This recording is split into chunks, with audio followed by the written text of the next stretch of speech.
Assalamualaikum warahmatullahi wabarakatuh. Waalaikumsalam warahmatullahi wabarakatuh. Senang? Semangat. Semangat. Dapat hadiah tadi semuanya lah. Ada yang kamu dapat? Dapat. Tadi Ida, gimana Ida? Dapat hadiah apa? Oh, baskom Ida. Apa namanya? Baskom lah. Yang tadi cangkir. Ajla. Anduk jual kamu sayur. Warna ungu tadi lah. Kian Bang, Amel. Dapat apa?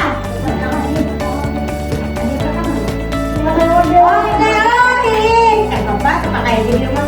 Mantap juga. Nah, semalam kita ada sudah semalam berulah apa? Kesepakatan kelas. Masih ingat tak? Nah, yang ini pulang kita nih berulah peraturan kelas. Peraturan kelas itu kemudian menjadi keyakinan kelas. Nah, tugas Kian menuliskan kira-kira peraturan kelas apa aja yang perlu kita patuhi di kelas ini. Nah, di sini ada peraturan kelas dulu. Pulpen ada? Tidak. Ada. Peraturan kelas. Nah, peraturan. Oke. Misalnya peraturan, kira-kira menurut Pian nih peraturan apa aja yang perlu kita taati di kelas ini? Ibu beli misalnya lah 3 butir koran. Nah, tuliskan di sini. Misalnya tidak boleh membuang sampah di kelas. Tulis misalnya. Nah, misalnya 3 atau 4 kan? Bisa. Tulis sih peraturan anak-anak Pian ulang. Nah, tulis sih. Bilanya sudah, tempel di sini. Bila sudah, misalnya dilarang membuang sampah ke buteng. 3 buteng. Itu bertempelan makanya, itu bertempelan. Nah, tempel. Turun mukanya nanti dia. Di pinggir, misalnya sudah, Pian tempel ke muka. Nah, tempel. Dikasih nama, misalnya Rifki, peraturannya anak Pian tulis apa? Ayo. Nah, itu. Kedua, dilarang ribut, misalnya. Tulis dulu. Yang di sebelah. Nah, ini dengarannya di atasnya. Tulis dulu. Hanya bilanya sudah ditulis, buka dan saya akan buka. Yang lain sudah menulis. Ayo. Tulis dulu. Bila sudah, kita buka. Ayo.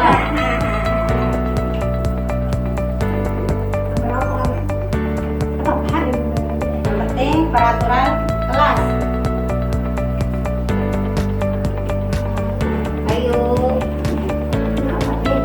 Sabutin satu kertas satu. Tempel ke muka. Satu kertas satu. Ini tempel ke muka langsung. Satu. Ya, tempel. Oke. Oke.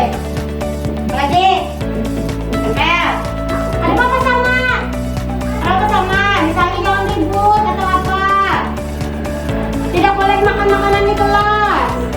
Tidak boleh ribut. Tidak boleh mencontek. Ayo.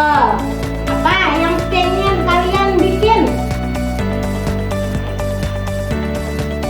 Ya sudah, tempel di depan. Terserah pinuk nempel di bawah sini, di bawah sini, barang aja. Oke. Ya. Oke, tempel. Iya. Tulis lagi. Oke. Iya. Barang aja, terus ngerti dilarang ribut. Nah, main bola. Oke. Ketiga ya. Aku mau tidak tembok. Apa? Ya, kira-kira apa lagi peraturan yang ini buat?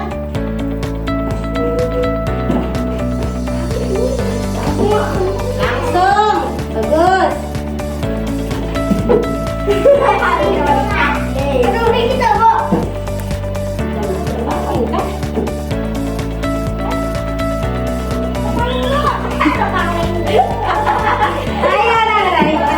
lagi. Kenapa jadi berpaling?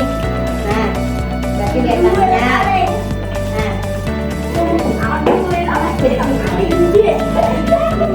Nah, yang mulai menjadi di belakang. Ya. Iya. Tempel, mantap.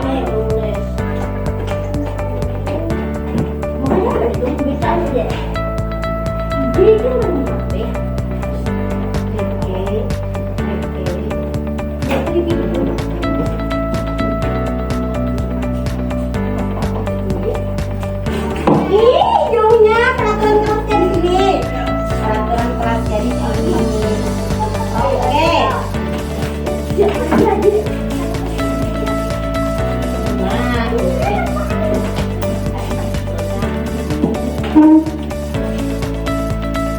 oke, ada lagi?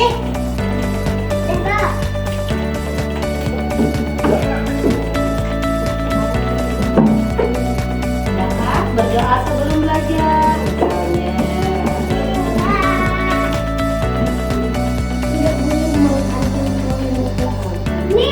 Ya,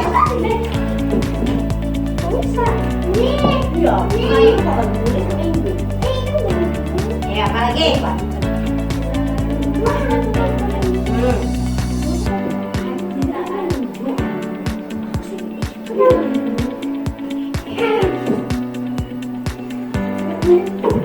Ya, Pak, boleh cepat.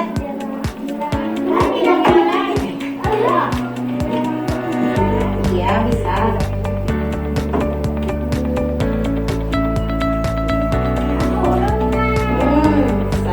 Ayo, apa lagi? Menurut kalian?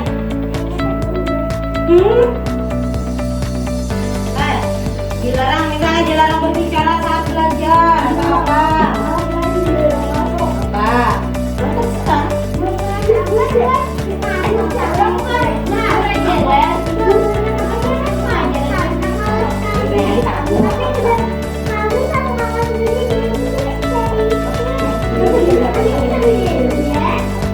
Ya, sudah belum?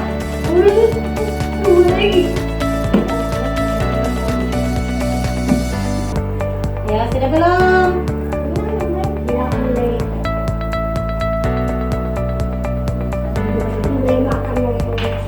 Oke. Satu lagi. Satu lagi. Kemudian setelah ini kita membuat keyakinan kelas. Keyakinan kelas itu berasal dari peraturan kelas. Kenapa keyakinan kelas? Keyakinan kelas itu pernyataan yang bersifat positif. Nah, bersifat positif kata-katanya. Berarti kalau kata-katanya bersifat positif atau tidak negatif, berarti kata-katanya itu tidak menggunakan kata tidak ataupun dilarang, tapi lebih menggunakan kata yang sopan. Nah. Apa ini? Apa ini bacanya?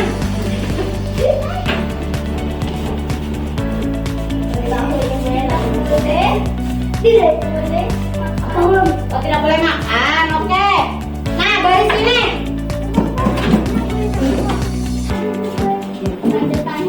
Nah, baris sini.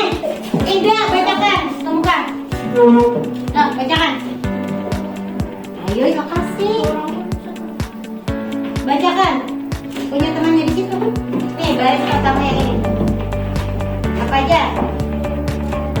Dilarang. Iya, dilarang buang sampah sembarangan. Kemudian tidak boleh membuang sampah sembarangan. Yang ketiga, ya tidak boleh berkelahi di dalam kelas. Ya, silakan duduk. Rifki. Baris kedua bacakan. Biar kalian mendengar. Kayak ini. Dilarang ribut. Tidak boleh keluar saat jam belajar. Nah, tidak boleh keluar pada saat jam pelajaran. Dilarang ribut di kelas. Ya, simak. Ya, bacakan baris ketiga. Dilarang main bola. Dilarang main bola. Dilarang main bola di kelas. Dilarang main bola di kelas lagi. Dilarang main bola di kelas. Dilarang main bola di kelas lagi. Tiga loh, dilarang main bola, katakanlah. dilarang main bola. Nah, sama dia nih. Iya, Mel. Iya, bacakan dari sini ke sini, sini.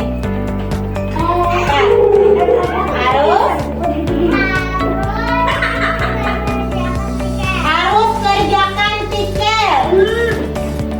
Kemudian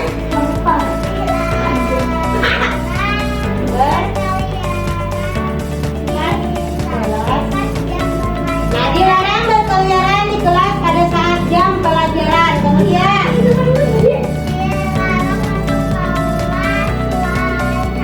nah, dilarang masuk kelas selain saat belajar. Rifki itu aja biar dia mengatakan yang tanda tanya ini apa dilarang sebenarnya. Tidak boleh bermain, tidak boleh apa lagi? Tidak boleh tidak tahu. Ini tidak boleh makan. Oke, silakan duduk. Nah, ini adalah peraturan yang kalian buat. Kemudian kita kelompokkan dulu yang sama. Pertama, dilarang buang sampah di sini. Ini tidak boleh membuang sampah sembarangan di sini lagi. Nah, kemudian tidak boleh berkelahi di dalam kelas di sini. Kemudian dilarang ribut, termasuk tidak berkelahi. Termasuk jangan ribut. Tidak boleh keluar saat jam pelajaran. Kemudian sendiri. Kemudian dilarang ribut di kelas. Masuk kategori yang di nomor 2 tadi ya? Masuk. Nah, kemudian dilarang main bola. Main bola. Dilarang main bola lagi, simak. Dilarang main bola lagi. Ada kategori. Nah, kemudian ini kerjakan tiket. Nah, kemudian dilarang berkeliaran di kelas pada jam pelajaran. Masuk di sini. Dilarang masuk kelas lain saat belajar. Oke, kategorinya di sini. Tidak boleh bermain. Mana bermain bola tadi? Di sini. Tidak boleh apa ini? Tidak jelas. Kemudian tidak boleh makan. Nah, ini tadi peraturan kelas yang sudah kita kategorikan. Nah, itu tempel di sinilah. Nah, supaya kelihatan channel.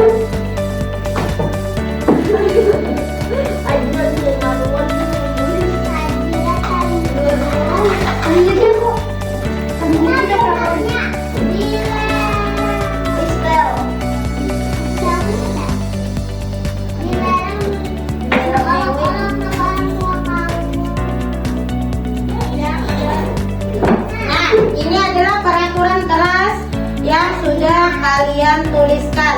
Jadi, kemudian tugas kita adalah membuat kelas apa tadi jadi Bu? Kelas. Nah,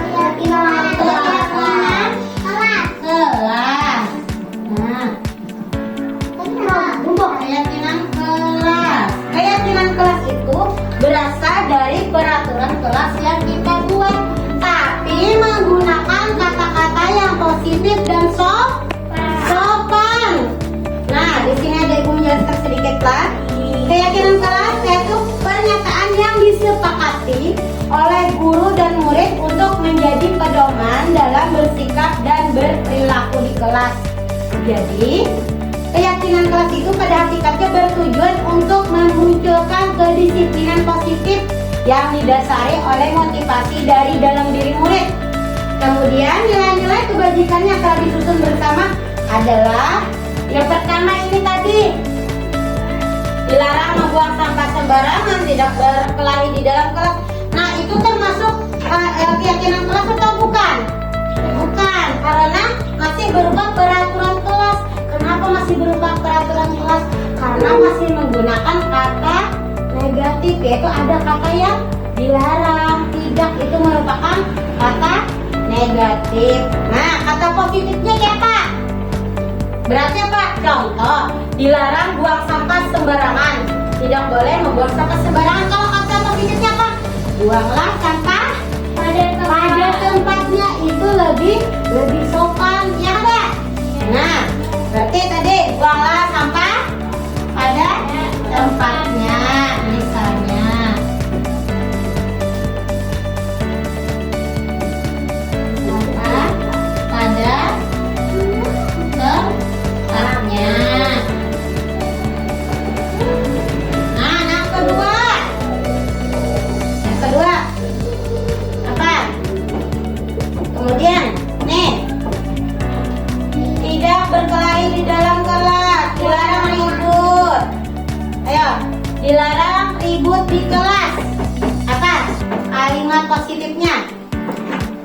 Ya, membuat kalimat positif. Ibu bagi lagi.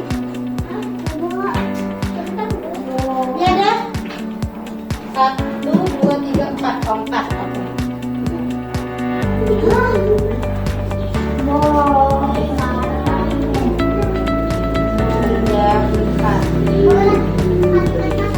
Positif. Dari ini tadi apa?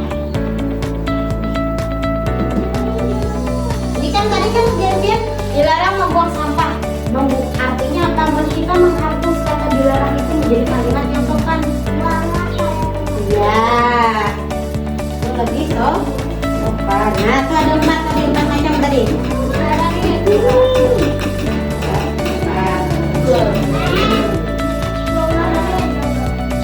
Ini bisa dilarang.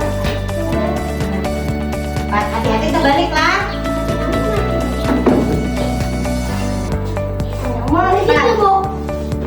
Di pinggirnya nak. Nah, itu berarti kita tulis sini. Di sini.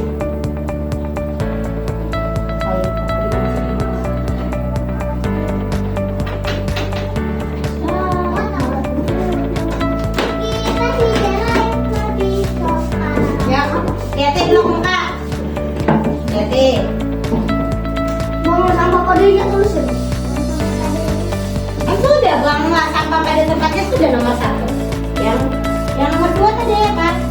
Yang tidak boleh berkeliaran di dalam kelas, dilarang ribut di kelas. Coba lagi. Kita bacanya lagi.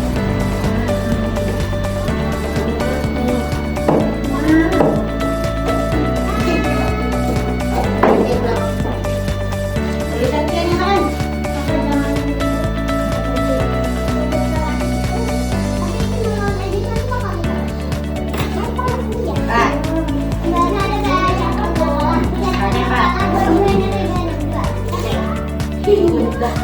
Jangan lupa ayo. Jangan lupa baik. Jangan lupa. Jangan ada kata jangan. Kalau misalnya untuk berkali misalnya saling menghargai. Saling menghargai. Harus tuh kan apa? Pak, yang penting tidak ada kata tidak, kata dilarang, kata jangan ya. Itu kata yang sifatnya jadi yang ada kalimat positifnya. Kalimat positif yang tidak ada kata tidak ada kata dilarang, tidak ada kata jangan. Tengok aja itu namanya artinya apa? Buang sampah pada tempat. Buang sampah, artinya kita tidak boleh membuang. Artinya kita tidak boleh membuang sampah sembarangan, walaupun itu di dalam kelas. Harus di tempatnya. Oke. Iya. Ada sampah. Oh, mati. Ada papa tempel. Tahu apa?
kategori belajar bersungguh-sungguh.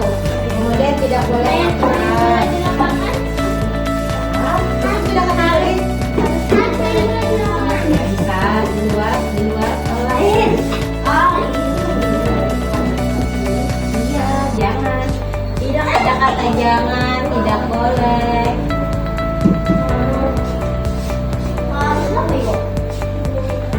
Harus bersandil.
Sudah? Kita kategorikan dulu. Saling menghargai, oke. Saling menghargai. Misalnya, berarti sini. Saling menghargai orang lain. Berarti di sini. Kemudian menjaga kebersihan. Datang tepat, Wak. Oke. Nah, disiplin dan tertib. Belajar dengan sungguh-sungguh, berkata-kata sopan.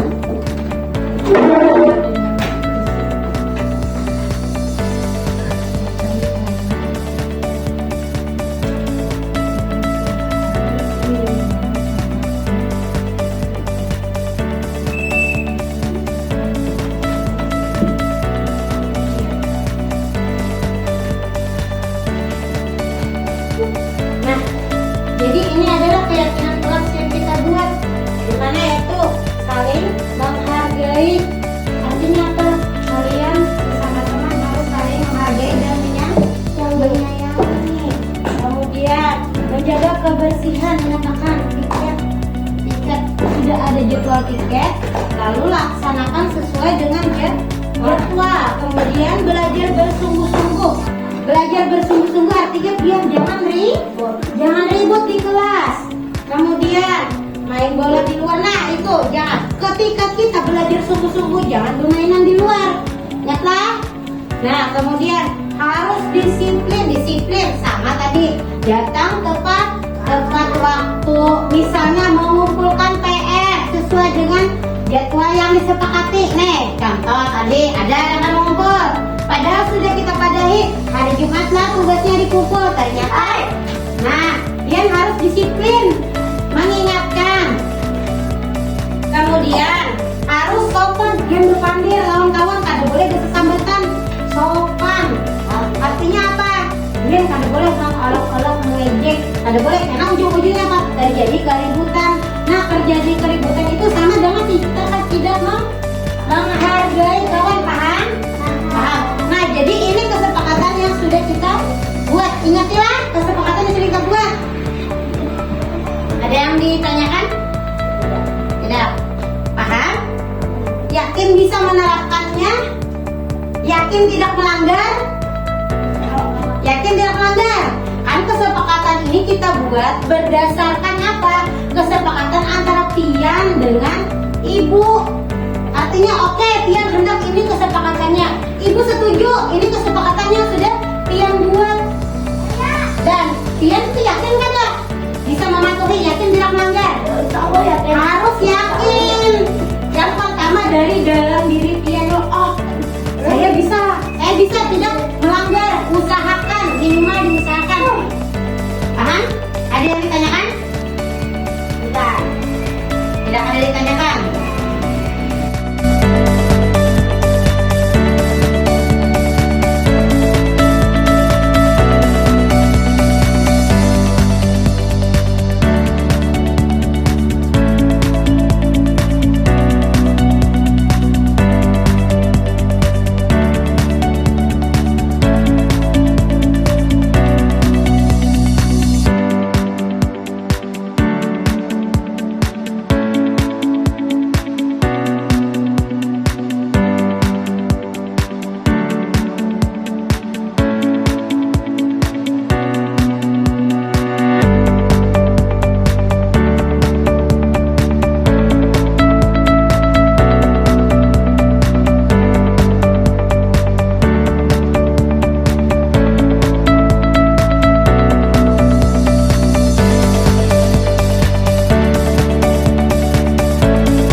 Assalamualaikum warahmatullahi wabarakatuh.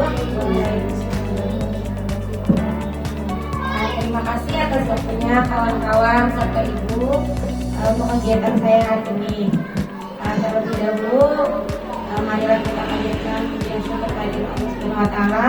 Karena berkat rahmat dan taufik beliaunya lah kita dapat berkumpul pada hari ini. Hari ini saya akan mempresentasikan tentang penyebaran pemahaman dan penerapan pengalaman budaya Pasifik. Tapi terlebih dahulu, izinkanlah untuk mendengarkan penyampaian atau sambutan dari kepala sekolah. Pada ibu kepala sekolah dipersilakan.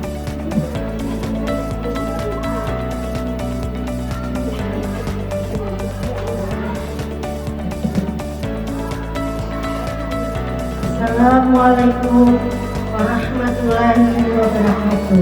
Waalaikumsalam warahmatullahi wabarakatuh. Yang saya hormati ibu-ibu guru SDN 1 Kampung Daerah Hilir yang berbahagia. Alhamdulillah kita bisa bersama-sama berkumpul pada hari ini untuk mengikuti kegiatan diseminasi calon guru penggerak angkatan 11. Senang rasanya dengan adanya pendidikan guru penggerak ini banyak pengetahuan baru yang diberikan. Untuk kegiatan hari ini, contohnya bisa berbagi informasi yang sangat bagus tentang budaya positif yang akan dipandu oleh Ibu Mona Lisa selaku calon guru penggerak angkatan 11. Semoga diseminasi yang akan dipandu oleh Ibu Mona Lisa bermanfaat dan bisa kita implementasikan di sekolah kita tercinta ini. Semoga kegiatan kita hari ini berjalan lancar dan sukses. Mungkin ini saja yang dapat saya sampaikan. Wassalamualaikum warahmatullahi wabarakatuh. Waalaikumsalam.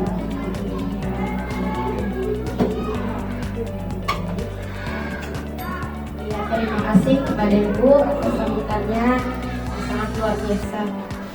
Baiklah, untuk mempersingkat waktu, izinkan saya mulai untuk presentasikan tentang penyebaran pemahaman dan penerapan pengalaman budaya positif. Nah, di sini ada konsep inti budaya positif. Di antaranya adalah, apakah cukup kelihatan? Perubahan paradigma positif berasal dari disiplin positif, nilai-nilai kebajikan, kebutuhan dasar manusia, motivasi perilaku manusia, posisi kontrol guru, keyakinan kelas, dan segitiga restitusi. Nah, untuk pembelajaran dengan paradigma baru, pembelajaran dengan paradigma baru merupakan pembelajaran yang dirancang berdasarkan prinsip pembelajaran berdiferensiasi, sehingga peserta didik belajar sesuai kebutuhannya berdasarkan tahap perkembangan sesuai teori psikologi modern untuk mewujudkan profil pelajar Pancasila. Nah, di sini ada miskonsepsi tentang teori kontrol, di mana ilusi guru mengontrol murid, ilusi semua penguatan positif efektif dan bermanfaat, ilusi bahwa kritik dan membuat rasa bersalah mampu menguatkan karakter, serta ilusi bahwa orang dewasa berhak untuk memaksa. Kemudian ada merubah paradigma stimulus respon ke pendekatan teori kontrol. Apakah ini kelihatan dari sana? Nah, ini stimulus respon tentang dunia dan ada teori kontrol tentang dunia. Jadi ada dua, stimulus dan teori. Di sini ada stimulus realitas kebutuhan kita semua. Kita sama, semua orang melihat hal yang sama. Kita mencoba mengubah orang agar berpandangan sama dengan kita. Perilaku buruk dilihat sebagai suatu kesalahan. Orang lain bisa mengontrol saya bisa mengontrol orang lain. Kemudian pemaksaan ada pada saat rujukan gagal, model berpikir menang atau kalah itu untuk yang stimulus. Kemudian untuk teori ada realitas atau kebutuhan kita yang berbeda. Jadi kalau realitas itu kita berpikir bahwa kebutuhan kita itu sama, ternyata itu adalah kebutuhan kita yang berbeda. Kemudian setiap orang memiliki gambaran yang berbeda. Kita berusaha memahami pandangan orang lain tentang dunia. Semua perilaku memiliki tujuan. Hanya Anda yang bisa mengontrol diri Anda. Anda tidak bisa mengontrol orang lain. Kolaborasi dan konsensus menciptakan pilihan-pilihan baru. Kemudian model berpikir menang-menang. Berarti kita berpikirnya selalu menang. Sedangkan di sini ada stimulus respon. Kita berpikir bisa menang, bisa kalah. Itu perbedaannya. Kemudian pada disiplin positif. Disiplin berasal dari kata disiplina yang artinya belajar. Disiplin mengacu pada disiplin diri yang memiliki tanggung jawab terhadap apa yang dilakukannya berdasarkan nilai-nilai yang diyakininya. Kemudian, disiplin positif merupakan salah satu cara penerapan disiplin yang bertujuan untuk menumbuhkan kesadaran serta memberdayakan peserta didik tanpa imbalan atau penghargaan atau reward, ancaman, dan hukuman. Nah, sebagai pendidik, tujuan kita adalah menciptakan peserta didik yang memiliki disiplin diri sehingga mereka berperilaku mengacu kepada nilai-nilai kebajikan universal dan memiliki motivasi intrinsik dalam perubahan perilaku ke arah yang lebih baik. Nah, kemudian nilai-nilai kebajikan. Nilai-nilai kebajikan itu meliputi nilai-nilai yang disepakati bersama, terlepas itu suku bangsa, agama, bahasa, maupun latar belakangnya. Berarti nilai-nilai yang disepakati bersama itu tidak memandang perbedaan. baik itu suku ataupun agama yang berbeda. Nah, di sini ada contoh nilai kebajikan institusi atau organisasi. Di sini ada profil pelajar Pancasila, IBO Primarius Program atau PYP. Kemudian ada 9 pilar karakter atau Indonesian Heritage Foundation. Di sini profil pelajar Pancasila itu ada meliputi beriman bertakwa kepada Tuhan Yang Maha Esa dan berakhlak mulia, berkebenekaan tunggal, gotong royong, mandiri, bernalar kritis dan kreatif. Adapun untuk IBO Primarius Program ada toleransi, rasa hormat, integritas, mandiri, menghargai, antusias, empati, keingintahuan, kreativitas, kerjasama, percaya diri, dan komitmen. Kemudian untuk 9 pilar karakter atau Indonesian Heritage Foundation, cinta Tuhan dan segenap ciptaannya, kemandirian dan tanggung jawab kejujuran atau amanah. Kemudian diplomatis, hormat dan santun, dermawan, suka menolong dan gotong royong, percaya diri, kreatif dan bekerja keras, kepemimpinan dan keadilan, baik dan rendah hati, toleransi, kedamaian dan persatuan. Nah, selain itu ada juga kebutuhan dasar manusia. Kebutuhan manusia adalah segala sesuatu yang dibutuhkan oleh manusia untuk mempertahankan keseimbangan kondisi fisiologis dan psikologis yang bertujuan untuk mempertahankan kehidupan dan kesehatan. Kemudian ada 5 kebutuhannya, yaitu adalah penguasaan, kasih sayang dan rasa diterima, bertahan hidup, kesenangan, serta kebebasan. Nah, di sini ada motivasi perilaku manusia. Nah, motivasi perilaku manusia itu untuk menghindari ketidaknyamanan atau hukuman, untuk mendapatkan imbalan atau penghargaan dari orang lain, dan terakhir untuk menjadi orang yang mereka inginkan dan menghargai diri sendiri dengan nilai-nilai yang mereka percaya. Nah, di sini juga ada konsep disiplin dengan identitas gagal. Identitas gagal yaitu misalnya hukuman ataupun penghargaan. Dari segi hukuman, ada yang menyakitkan, ada yang menimbulkan rasa tidak nyaman, ada yang menimbulkan perasaan dari murid, ada rasa takut. Kemudian memaksa murid menyembunyikan kesalahan, kemudian murid menjadi rendah diri. Itu efek dari konsep disiplin dengan identitas gagal. Murid menjadi takut dengan kita. Kemudian dari penghargaan, dari segi yang gagalnya, tidak efektif, merusak hubungan atau sifat iri, mematikan kreativitas, menghukum dengan sistem ranking, atau merampas hak menghargai dirinya. Kenapa? Karena ada kadang sifat rasa iri itu ada dari beberapa siswa melihat, oh si Anu menang misalnya, atau si Anu pintar dapat hadiah.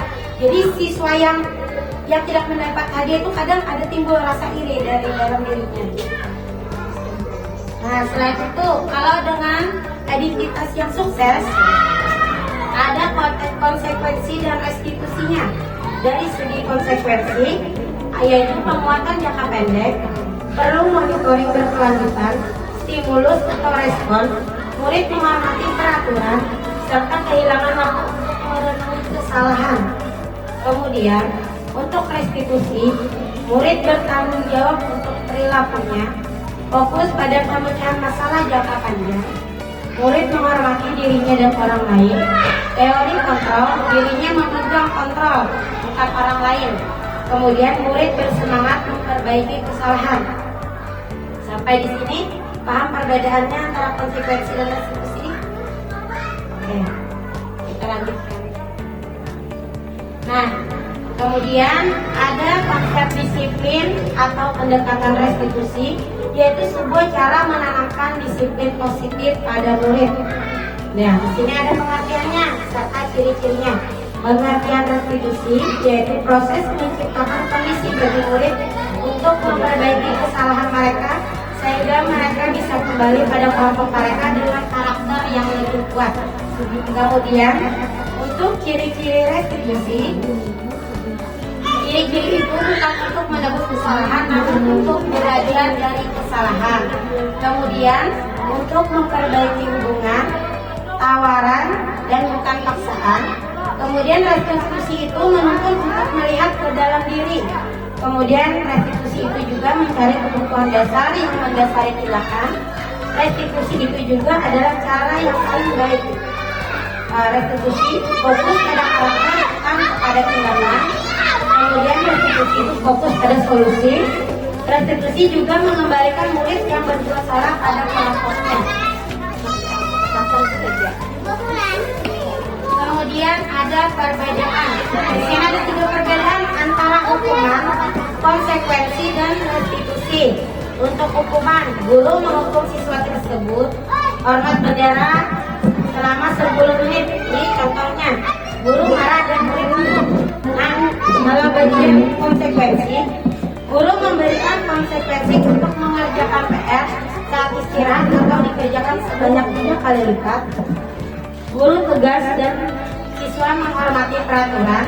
Kemudian untuk restitusi, guru menanyakan keyakinan kelas atau dirinya dan membantu siswa menyelesaikan masalahnya. Guru terbuka dan siswa menghormati dirinya dan orang lain. Nah, dari segi hukuman ini, biasanya hukuman itu tidak berkaitan dengan pelajaran. Misalnya, di sini ada guru menghukum siswa tersebut hormat bendera selama 10 menit. Misalnya siswa itu terlambat masuk ke kelas. Nah, terlambat masuk ke kelas ada pelajaran matematika. Dia dihukum gurunya misalnya hormat bendera selama 10 menit. Itu apa berhubungan dengan pelajaran atau tidak? Tidak benar, tidak berhubungan. Kenapa? Karena itu berupa hukuman. Kalau kita memberikan konsekuensi, guru memberikan konsekuensi. Kalau konsekuensi, basicnya itu guru memberikan semacam seperti hukuman, tapi berkaitan dengan pelajaran seperti ini, mengerjakan PR atau dia mengerjakan tugas tambahan tentang matematika. Jadi ketika dia terlambat pada pelajaran matematika, hukuman atau konsekuensi dia itu mengerjakan tetap berkaitan dengan pelajaran yang dia terlambat tadi. Kemudian untuk restitusi itu menanyakan keyakinan kelas atau dirinya dan membantu siswa menyelesaikan masalahnya. Kita di sini dituntut untuk membuat keyakinan kelas atau kesepakatan yang kita lakukan dengan siswa. Artinya siapa yang melanggar itu patut untuk mendapatkan sanksi. Jadi sebelum siswa itu melakukan kesalahan, dia lebih dahulu mengingat apa keyakinan kelas yang telah dibuat bersama gurunya, sehingga untuk kesalahan yang dilakukan itu sangat minim. Dan apabila memang dilakukan kesalahan itu, guru itu berhak untuk menanyakan keyakinan kelas. Masih ingat tidak keyakinan kelas yang kita buat? Atau kamu ingat tidak keyakinan kelas apa yang kamu langgar? Terus setelah mengetahui kamu melanggar keyakinan kelas yang ini, lantas apa yang kamu lakukan untuk memperbaikinya? Seperti itu. Jadi di dalam diri siswa itu timbul rasa tanggung jawab atas keyakinan yang telah mereka buat secara bersama-sama. Kemudian ada 5 posisi kontrol di sini. Ada penghukum, pemantau, pembuat rasa bersalah, sebagai teman atau sebagai manajer. Ini posisi kontrol kita sebagai seorang guru. Kita bisa berperilaku menghukum apabila siswa itu kelewatan dalam membuat masalah misalnya. Kemudian untuk memantau, kita memantau apakah siswa ini sering, misalnya ada beberapa siswa yang setiap hari misalnya terlambat. Kita tidak bisa langsung menghukum, tapi kita pantau dulu. Ini kenapa siswa ini terlambat datang setiap hari? Atau apa yang dikerjakannya, misalnya pagi-pagi sebelum berangkat sekolah, atau misalnya apa yang membuat dia terlambat, misalnya bangun kesiangan. Sebelum bangun kesiangan, apa yang dilakukannya malam, misalnya dia memantau dulu. Kemudian untuk membuat rasa bersalah itu kita kembalikan kepada siswa. Misalnya ada siswa yang mengantuk atau ketiduran di dalam kelas misalnya. Kemudian kita menghampiri, oh si Budi kamu kenapa tidak mengikuti pelajaran seperti biasa? Nanti kalau kamu seperti ini, nanti ibu bisa ditegur kepala sekolah loh. Kamu tidak kasihan dengan ibu. Seperti itu kata-katanya menyerahkan seperti supaya siswa itu merasa bersalah dengan tindakan yang mereka lakukan. Kemudian posisi kontrol sebagai teman. Sebagai teman biasanya ada siswa yang kelewatan bandel dan dia itu suka berkreasi di sekolah. Dan dia itu orangnya tertutup. Posisi kita sebagai teman, kita bisa misalnya berbicara face to face atau empat mata seperti itu. Kita korek, apa yang membuat kamu seperti ini? Bagaimana keadaan di rumah sehingga kamu tidak bisa ditegur atau kamu suka mengganggu temannya, seperti itu pendekatannya. Dan biasanya sebagai teman ini janganlah di hadapan teman-teman yang lain seperti itu. Bisa karena kita panggil ke ruang guru, kita ajak berdiskusi seperti itu. Kalau misalnya di kelas, ya takutnya dia nanti malu sama temannya dan tertutup seperti itu. Kemudian untuk manajer, kita bisa menjadi seorang penghukum, pemantau, pembuat rasa bersalah, atau sebagai teman kita bisa menghandlenya. Kemudian kita bisa memanggil guru yang bersangkutan, kemudian dengan siswa yang berbuat salah, seperti apa ya namanya, penengah lah seperti itu. Jadi misalnya apabila ada masalah yang tidak bisa disampaikan, pihak guru bisa berkonsultasi dengan kepala sekolah. Misalnya kan dari pihak manajer ini kepala sekolah, jadi kan bisa berkonsultasi misalnya dengan ibu bagaimana ini, misalnya si anak si A misalnya dia seperti ini dan ternyata si anak itu juga alasannya ada, Bu saya seperti ini Bu, di rumah tidak bisa pagi-pagi misalnya karena misalnya di rumah tidak ada orang tua atau dan sebagainya. Jadi ibaratnya tuh kepala sekolah itu adalah penengah untuk mencarikan solusi bersama antara guru dan siswa gitu.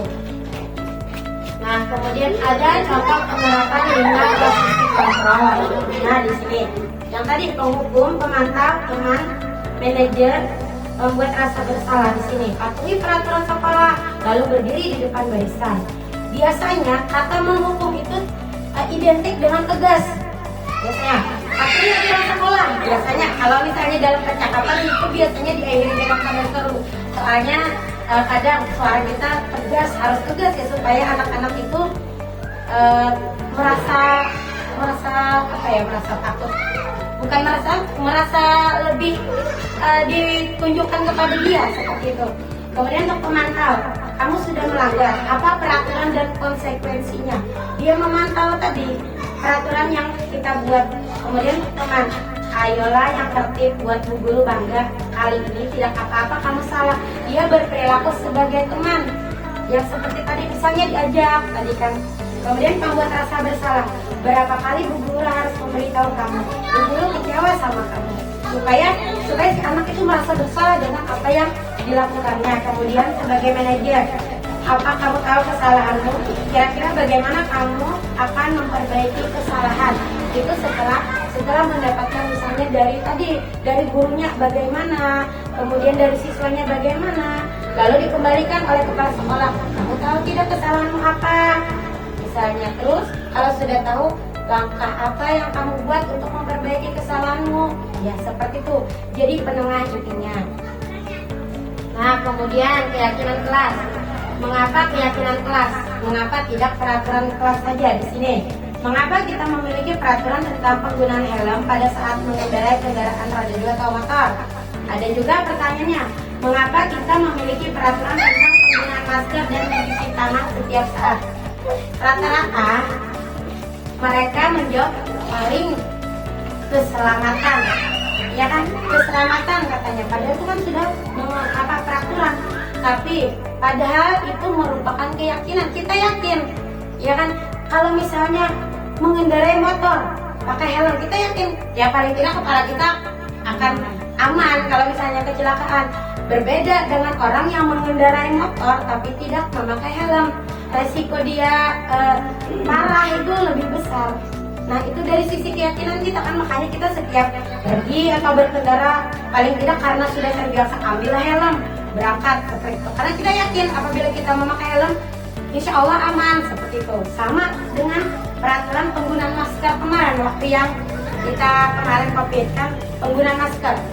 Kita yakin kalau kita memakai masker itu akan selamat, aman. Apa dengan mencuci tangan setiap saat? Contoh, mencuci tangan setiap saat. Kalau misalnya kita habis jalan jauh atau ada yang dikerjakan, tidak mencuci tangan bagaimana perasaannya? Rasa kotor kan? Lalu setiap apa yang kita sentuh, kita makan, rasa menjadi kurang enak, tidak aman. Oh, ini dari bakteri, ada bakterinya. Ini kotor, bisa merusak pencernaan, bisa menimbulkan sakit nanti. Nah, itu kembali ke rasa keyakinan kita. Oh, kalau aku mencuci tangan, tidak mungkin kan kita sakit. Ya minimal kita ada mencegah seperti itu. Kita ada usaha untuk agar kita tidak sakit. Nah di sini ada kegiatan membuat keyakinan kelas. Kemarin ada sempat membuat keyakinan kelas waktu awal ajaran baru kemarin. Yang pertama ada berdiskusi tentang peraturan. Masing-masing siswa ini ditanya dulu peraturan. Ingat tidak peraturan di sekolah apa? Seperti itu. Kemudian menyusun peraturan menjadi keyakinan. Kemudian menempelkan keyakinan di kelas. Nah ini kemarin membuat sempat sejenis kayak peraturan kelas, tapi dijadikan keyakinan kelas. Yakin tidak peraturan ini bisa diterapkan? Yakin tidak peraturan ini bisa kamu patuhi, tidak kamu langgar? Seperti itu. Jadi keyakinan ini kemarin hasil dari diskusi dengan anak-anak. Nah, di sini bagaimana pembentukan keyakinan kelas? Di sini ada lebih abstrak daripada peraturan. Kemudian pembentukan keyakinan kelas itu berupa pernyataan universal. Artinya universal apa? Keyakinan bersama, peraturan bersama, bukan peraturan yang kita buat sendiri, tapi kita buat bersama anak-anak yang lain. Misalnya, jadi tidak satu orang siswa aja, Bu, tidak boleh baju dikeluarkan kalau sedang di sekolah. Seperti itu. Jadi Bu, ini kita tuh setiap peraturan atau keinginan ingin disampaikan oleh siswa kita tampung, kemudian kita diskusikan dengan yang lain. Setuju tidak peraturan ini yang dibuat? Kalau setuju kita masukkan dalam daftar keyakinan kelas. Kemudian dibuat dalam bentuk positif. Artinya semua keyakinan itu adalah hal-hal yang positif dan itu berguna untuk siswanya. Kemudian sedikit saja biar mudah diingat. Jadi ibaratnya tuh di kelas jangan terlalu banyak lah, tapi itu mencakup semuanya. Kalau kebanyakan nanti siswanya yang susah mengingat. Jadi walaupun sedikit, tapi itu sangat bermakna. Kemudian dapat diterapkan di kelas. Bersedia meninjau kembali keyakinan kelas dari waktu ke waktu. Jadi artinya ini keyakinan kelas tidak mutlak 1 tahun baru diganti, tidak. Tapi misalnya ada lagi, Bu, kita bikin ini ya Bu, peraturannya ini biar lebih bagus atau teman-teman seperti ini. Jadi ibaratnya tuh ada sesuatu waktu apabila ada memang perlu diperbarui keyakinan kelas ini berdasarkan permintaan dan hasil diskusi dengan anak-anak, itu bisa dirubah. Nah, kemudian semua warga kelas hendaknya ikut berkontribusi dalam pembuatan keyakinan kelas. Jadi seperti yang saya sebutkan tadi, keyakinan kelas ini dibuat bersama dengan para siswa, bukan kita sendiri yang membuat. Nah, kemudian di sini ada menstabilkan identitas. Kita semua akan melakukan hal terbaik yang bisa kita lakukan. Kemudian validasi tindakan yang salah. Semua perilaku itu memiliki alasan. Kemudian menanyakan keyakinan, kita semua memiliki motivasi internal. Nah, di sini ada segitiga restitusi. Segitiga restitusi di sini. Kamu tentu punya alasan mengapa melakukan itu. Adakah cara yang lebih efektif untuk mendapatkan apa yang kamu butuhkan? Keyakinan keras apa yang telah kita sepakati? Kamu ingin menjadi orang yang seperti apa? Setiap orang pasti pernah melakukan kesalahan. Kamu bukan satu-satunya yang pernah melakukan ini. Nah, di sini ada segitiga restitusi. Segitiga restitusi ini biasanya kita gunakan ketika ada siswa yang melakukan kesalahan. Misalnya, ada siswa yang terlambat datang ke sekolah. kita bisa menggunakan segitiga lurus ini, di mana misalnya kita menstabilkan identitas. Kita semua akan melakukan hal terbaik yang bisa kita lakukan. Di sini bisa contohnya menanyakan alasan. Menstabilkan itu menanyakan alasan. Kenapa kamu bisa terlambat? Apa yang kamu lakukan? Kemudian untuk validasi tindakan yang salah, semua perilaku memiliki alasan yang masuk akal. Si siswa tadi, kenapa dia tidak datang secara tepat waktu, seperti itu. Nah, kemudian untuk menanyakan keyakinan, kembali ke keyakinan kelas yang kita buat. Kamu ingat tidak keyakinan kelas yang kita buat kemarin? Misalnya, si anak, ingat Bu, kenapa kamu langgar? Nah, terus langkah apa yang kamu lakukan agar kamu bisa memperbaiki yang telah kamu lakukan? Dia kembali ke sini.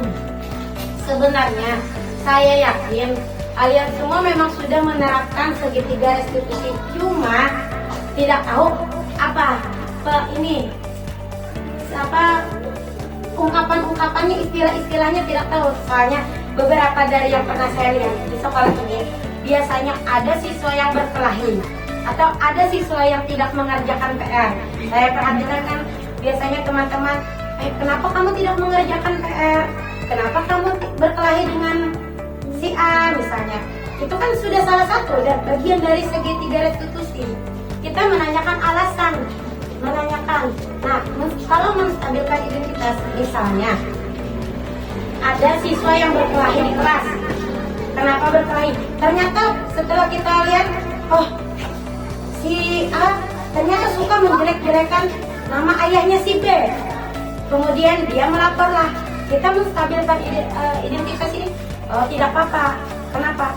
Kalau kita menjadi dirinya, kalau kita terlalu diolok-olok, diomongin, diejek dengan nama orang tua, tentu kita merasa kecewa, marah, dan tentu kita kadang akan melakukan apa yang dilakukan si anak gitu. Nah, jadi kemudian validasi tindakan yang salah, menanyakan alasan.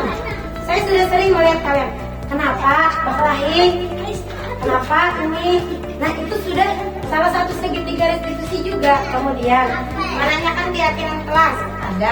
Ada juga saya melihat memaafkan misalnya. Biar siapa yang salah tadi, apa yang sudah digawi, kira-kira karena menggawi pulang lah yang salah. Kayak itulah. Nah, kalau ibaratnya itu sebenarnya menanyakan keyakinan.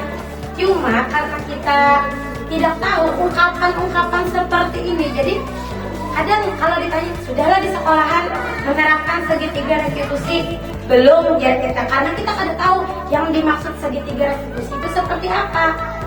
Padahal ya kayak ibarat kita tuh ditanyakan, Pian di sekolahan kalau misalnya ada masalah dengan siswa, Pian adalah menanyakan lawan siswa alasannya, Pian adalah menekuni lawan siswa solusinya. Apa lebih mudah seperti itu kan kalau ditanyakan. Nah, karena itu lebih sering kita lakukan. Tapi apabila orang yang bertanya, apakah segitiga restitusi sudah dilakukan di sekolah Anda? Kadang kita merasa bingung untuk menjawabnya. Nah, kemudian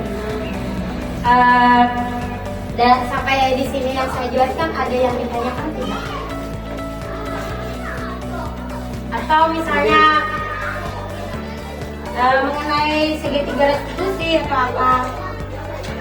Kalau tidak ada sih belum paham ya. Nah, presentasi saya sebenarnya sampai sini saja.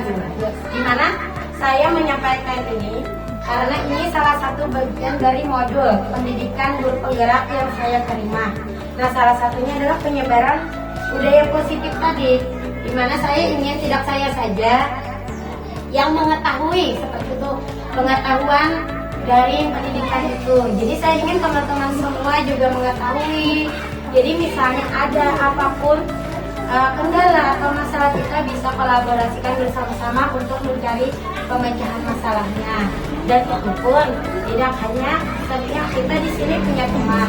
Kita di sini ada dari beberapa sudut yang berbeda. Ada guru kelas 1, guru kelas rendah, ada guru kelas tinggi, dan kita juga memiliki seorang kepala sekolah yang bisa bertindak sebagai seorang manajer atau penengah. Jadi misalnya kita tidak bisa menemukan akar permasalahan atau tidak bisa menemukan solusi, kita bisa kembali ke kepala sekolah, ibu bagaimana ini solusinya, kita seperti ini, keadaan sekolah kita seperti ini.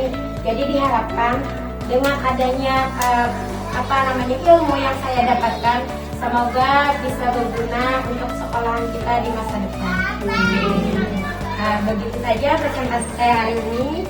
Salah hilang kata mohon dimaafkan. Assalamualaikum warahmatullahi wabarakatuh. Waalaikumsalam.